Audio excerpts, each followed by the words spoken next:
Assalamualaikum warahmatullahi wabarakatuh. Perkenalkan, nama saya Rianto. Saya merupakan mahasiswa Universitas Nusa Putra, jurusan Teknik Mesin. Di sini saya akan menjelaskan mengenai fenomena mengenai salah satu fenomena, yaitu fenomena konveksi bebas.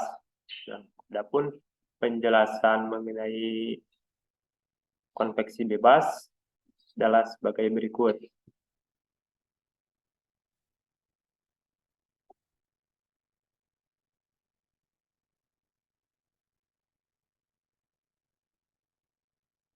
Nah, konveksi bebas.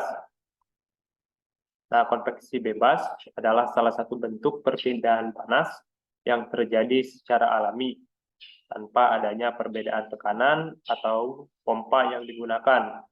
Nah, istilah ini sering digunakan dalam konteks perpindahan panas. Nah, jadi, konveksi bebas itu perpindahan panasnya secara alami dan tidak ada paksaan ataupun bantuan dari alat alat lain. Nah, kemudian fenomena yang akan saya sampaikan adalah aliran udara panas di dalam ruangan. Nah, jadi yang akan saya sampaikan, contoh dari fenomena konveksi bebas adalah aliran udara panas di dalam ruangan. Nah, kita ambil contoh dalam rumah.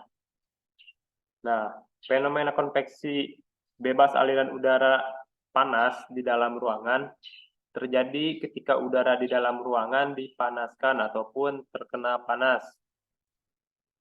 Dan udara panas tersebut naik ke atas karena lebih ringan daripada udara dingin di sekitarnya. Jadi, udara yang diterima akan lebih panas dan lebih berbeda dengan udara yang ada di sekitarnya. Nah, kemudian, pemanasan udara, ketika pemanas atau sumber panas lain dihidupkan di dalam ruangan, udara di sekitar mulai dipanaskan. Bagian udara yang dekat dengan sumber panas akan menerima panas yang menjadi lebih hangat dari udara di sekitarnya. Nah, jadi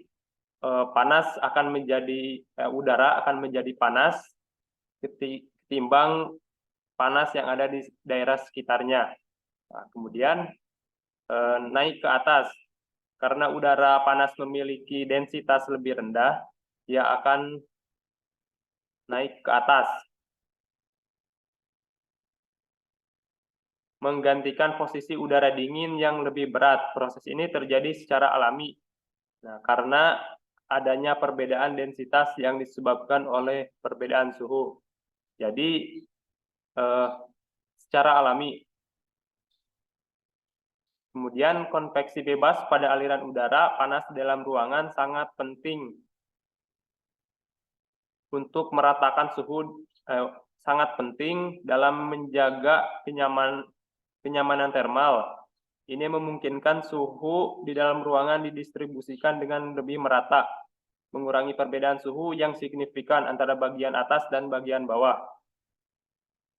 Nah, itu merupakan contoh dari fenomena konveksi bebas yang saya ambil, yaitu mengenai aliran udara panas dalam ruangan. Adapun penjelasan lebih lanjutnya adalah sebagai berikut.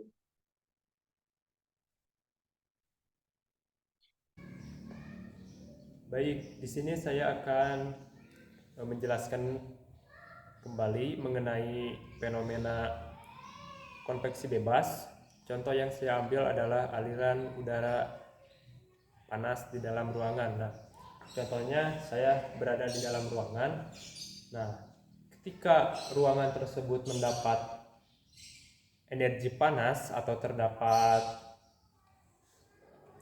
udara yang dipanaskan, misalkan dari luar terkena sinar matahari yang terjadi pada siang hari.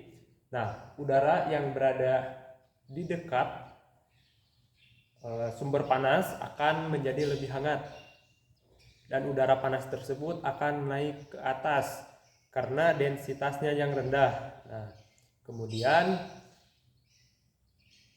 udara panas tersebut berbeda dengan udara yang ada di sekelilingnya atau di sekitarnya. Kemudian terdapat pergantian udara. Udara dingin akan turun. Nah, karena udara panas itu memiliki densitas yang lebih rendah sehingga akan cenderung naik ke atas. Kemudian ada yang disebut dengan lapisan termal, atau perubahan lapisan termal yang terjadi di dalam ruangan. Pertama adalah lapisan panas akan naik ke atas. Nah, seperti yang tadi telah disampaikan, bahwasannya lapisan termal, lapisan udara yang panas itu akan naik ke atas karena densitasnya itu rendah. Dan sebaliknya, udara yang dingin itu akan turun ke bawah. Nah, kemudian ada batas antar lapisan. Nah, batas antar lapisan disebut dengan lapisan termal. Kemudian lapisan termal itu sendiri memiliki keunggulan atau berfungsi untuk meratakan suhu, meratakan suhu di dalam ruangan tersebut. Mungkin hanya itu yang bisa saya sampaikan. Mohon maaf bila terdapat kesalahan kata maupun ucapan. Assalamualaikum warahmatullahi wabarakatuh.